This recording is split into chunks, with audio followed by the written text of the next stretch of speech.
ದೋಸ್ತ ಯಾರಾಗ ಹೇಳಿ ಪಾರ್ಟಿಗೆ? ನಮ್ಮೆಲ್ಲ ಹುಡುಗರಿಗೆ ಹೇಳೇನೆ, ಆಮೇಲೆ ಆ ಮಂಜುಗೂ ಹೇಳೇನೆ. ಅವ್ನಿಗೆ ಯಾಕೆ ಕೇಳಕ್ ಹೋಗಿದ್ದೀವಿ ಮರ? ಪುಕ್ಸೆಟ್ ತಿನ್ನೋ 1 ರೂಪಾಯಿ ಕೊಡವಲ್ಲ ಬಿಡವಲ್ಲ ಅವ.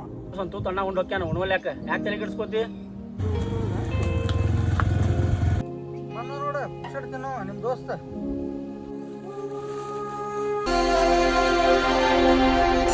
ಹಂಗೆಲ್ಲ ಅನ್ಬೇಡು ಪಾಪ.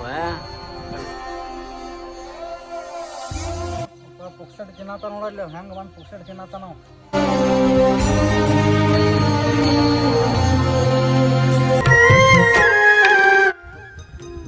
ಚಿಕನ್ ಹೆಂಗಾಗೈತಿ? ಮಸ್ತಾಗೈತಿ. ಪುಕ್ಸೆಟ್ ಅಂದ್ರೆ ಮತ್ತೆ ಚಂದ ಹಾಕತ್ಪ ನನಗೆ. ಏ ಮಂಜು ಎದ್ದು ಬಿಡ್ಬೇಕು ದೋಸ್ತ. ನಿಂಗೆ ಅವಾಗ ಹೇಳಿದ ನಾನು ಮಾತು ಕೇಳಿದೀನಿ. ಹೋ ದೋಸ್ತ ಕೈ ತಗೊಳತ್ತಿಲ್ಲ. ನೀವು ಕೊಡೋ ಮರ್ಯಾದೆ ನೋಡಿ ನಿಮ್ಮಷ್ಟು ಒಳ್ಳೆಯವರೇ ಯಾರಲ್ಲ ಅಂತ ಮಾಡಿದ್ದೆ. ಆದ್ರೆ ನಂಗೆ ಈಗ ಗೊತ್ತಾಯ್ತು ರೊಕ್ಕ ಇರೋ ಮಟ್ಟ ಅಷ್ಟ ಅಂತೇಳಿ. ದೋಸ್ತ ನನ್ನ ಸಂಬಂಧ ಯಾಕೆ ನೀವು ಜೊತೆ ಕಟ್ಸ್ಕೊಂತಿದ್ದಿ? ದೋಸ್ತ 100 ರೂಪಾಯಿ ಚಿಕನ್ ಸಲುವಾಗಿ ಇಂಥವ್ರ ಜೋಡಿ ದೋಸ್ತಿಯರ್ ಇರ್ಬೇಕು ನಮ್ಗೆ. ನೀರುವಾಗ ಅಂಥದ್ದು ರಗಡ್ ಮಾಡ್ತೇನೆ ಪಾರ್ಟಿ ನಾನು. ಬಾಬಾ